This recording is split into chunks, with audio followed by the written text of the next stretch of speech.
Bienvenidos nuevamente. En los videos anteriores exploramos los métodos de síntesis de nanopartículas metálicas en solución. Ahora, en este tercer video, vamos a enfocarnos en el control de tamaño de las nanopartículas durante la síntesis. Controlar el tamaño es fundamental porque las propiedades de las nanopartículas dependen fuertemente de su diámetro. Por ejemplo, en oro y plata, el color cambia con el tamaño, en catalizadores la actividad depende de la superficie disponible, etc. ¿Qué nos proponemos ver en este video? En primer lugar, entender los mecanismos que gobiernan el tamaño, discutir estrategias prácticas para ajustar el tamaño de nanopartículas y finalmente revisar la caracterización rápida del tamaño mediante diversas técnicas experimentales. ¿Y cómo se fija el tamaño? En esta sección analizaremos cómo los procesos de nucleación y crecimiento determinan el tamaño final de las nanopartículas, que tiene una gran contribución cinética. En la figura de esta diapositiva se ilustra el modelo clásico de Lamer, que introdujimos en un video anterior. ¿De qué se trata? Básicamente se propuso que para obtener partículas monodispersas, todas de tamaño similar, es ideal lograr una separación temporal entre la nucleación y el crecimiento. Esto significa que primero ocurre una nucleación rápida y breve y después esos núcleos crecen gradualmente sin que se formen nuevos núcleos adicionales durante la etapa de crecimiento. Ahora, ¿qué pasa si esa nucleación y crecimiento ocurren simultáneamente o de forma desordenada? Bueno, ahí se va a dar como una dispersión de tamaños, que a veces se llama defocusing, para mostrar que hay una distribución bastante amplia y desordenada de distintos tamaños.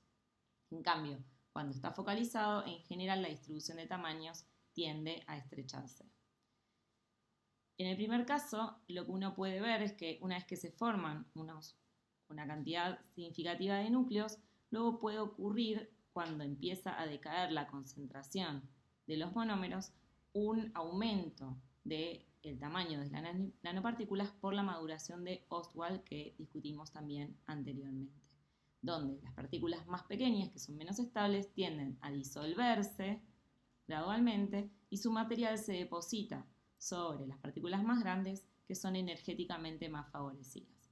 El efecto neto es un aumento del tamaño promedio y un ensanchamiento de la distribución de tamaños con el tiempo. Acá en el otro panel podemos ver que puede haber otra estrategia que significa en agregados sucesivos, por ejemplo, y controlados de monómero, de manera tal de asegurar un crecimiento más controlado e intentar que haya un estrechamiento de la distribución de tamaños.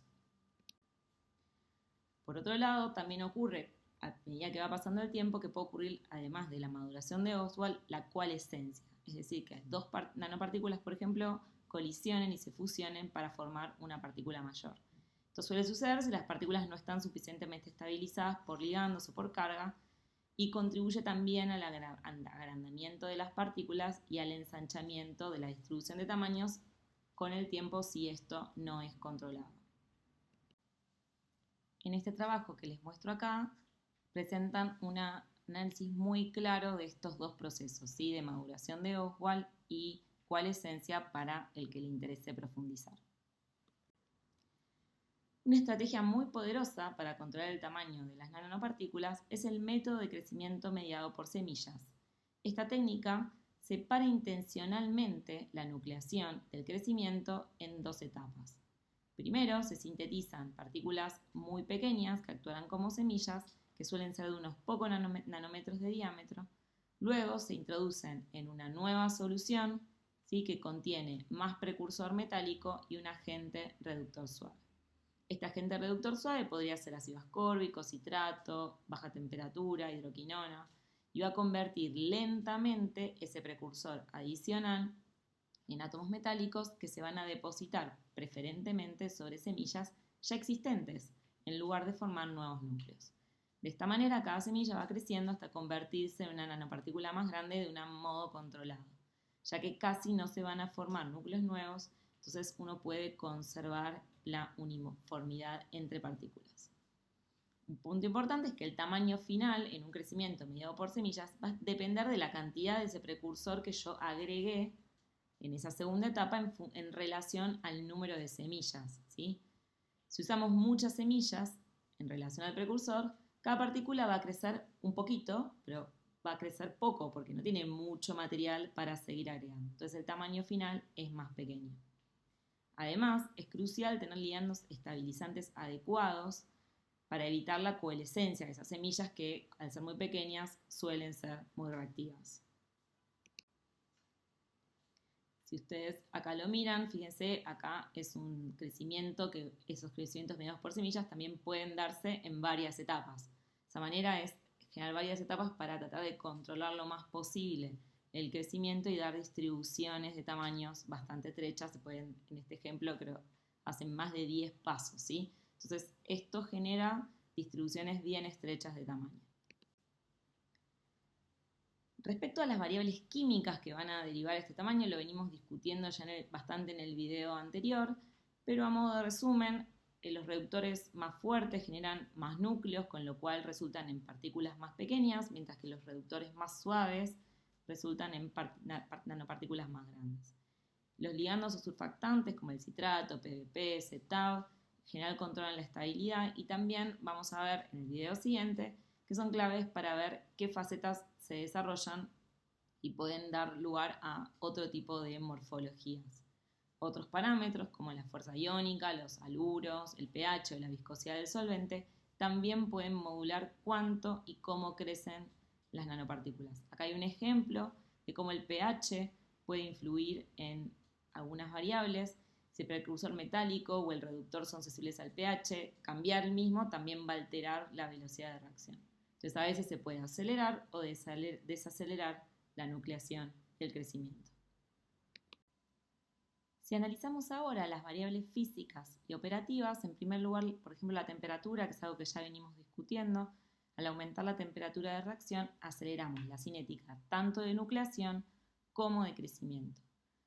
Entonces, también lo que pasa es que la temperatura también va a acelerar el crecimiento de las partículas que ya formadas. Entonces, es una variable de doble filo. Hay que usarla para lograr nucleación controlada, pero muchas veces conviene enfriar o detener la reacción luego de un cierto tiempo para preservar la distribución obtenida.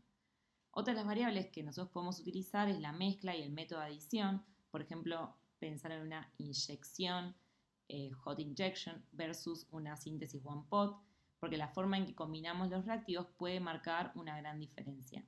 Y en el caso de esta inyección rápida, uno lo que hace es introducir súbitamente uno de los reactivos en una solución que ya está en caliente que tiene el otro componente. Y esto provoca un cambio instantáneo en la concentración, lo cual genera una supersaturación muy alta y desencadena una nucleación breve e intensa. Luego, ¿qué pasa? Si uno genera, en este caso acá vemos en este ejemplo, un montón de núcleos, entonces uno los crece todos al mismo tiempo, se genera una distribución más homogénea que si uno va generando núcleos así con el tiempo, entonces lo que te genera después es una distribución amplia de tamaño.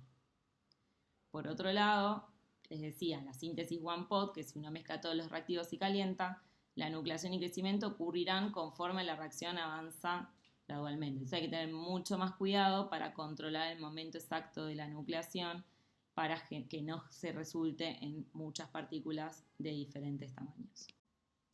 Una innovación relativamente reciente en síntesis de nanopartículas es utilizar sistemas microfluídicos, donde podemos conseguir mezclas extremadamente rápidas y reproducibles y controlar con precisión el tiempo de residencia de los reactivos en las zonas de reacción. Bueno, hasta ahora hablamos de controlar el tamaño durante la síntesis, pero ¿qué pasa si ya tenemos una muestra de nanopartículas sintetizadas y queremos ajustar o refinar su tamaño o su distribución? Existen técnicas post-tratamiento y métodos de selección de tamaño que podemos aplicar después de la síntesis para mejorar la monodispersidad o aislar cierto rango de tamaños. Acá vamos a comentar 3 enfoques. Uno es el digestive ripening, el etching selectivo y el fraccionamiento físico. El primero, ¿sí?, que es este digestive ripening, describe un procedimiento en el cual se toma una muestra de nanopartículas típicamente metálicas, puede ser oro, que suele ser polidispersa y se lo somete a un tratamiento térmico, ¿sí?, en presencia de un ligando, por ejemplo pueden ser tioles. Al calentar la mezcla, ocurre una redisolución y precipitación reversible entre las partículas. Entonces las partículas tienden a redirigirse a un tamaño intermedio estable. Otro enfoque es usar un enfoque químico que es el etching, que es usar algún reactivo para disolver selectivamente ciertas partículas de la distribución. Por ejemplo, tenemos nanopartículas de diversos tamaños, las más pequeñas suelen ser más reactivas, pueden ser más fáciles de oxidar o de disolver que las grandes, y entonces si agregamos una solución de un oxidante suave o un agente que compleje el metal, podemos provocar que esas partículas más pequeñas se disuelvan antes que las grandes y así también afinar la distribución de tamaños. Por último, también se puede hacer un fraccionamiento físico para separar esas nanopartículas, como por ejemplo sería una centrifugación diferencial. Entonces, al centrifugar una dispersión coloidal, las partículas más grandes se sedimentan más rápidamente que las pequeñas, ¿sí? También se podría utilizar una precipitación selectiva usando algún agente que flocule las partículas más grandes más fácilmente que las más pequeñas. Para cerrar, hablemos de cómo caracterizar rápidamente el tamaño de las nanopartículas que obtenemos y cómo esa caracterización nos retroalimenta para mejorar el control. Muchas nanopartículas metálicas exhiben un fenómeno óptico llamado resonancia de plasmón superficial localizado, y esto en general resulta en una banda de absorción en el espectro UV visible que depende del tamaño, la forma y el material de las nanopartículas. Por eso a veces midiendo un espectro UV visible, que es algo fácil, que es fácilmente accesible en la mayoría de los laboratorios, podemos tener un indicador inmediato promedio, ¿sí?, de cómo resultó esa síntesis.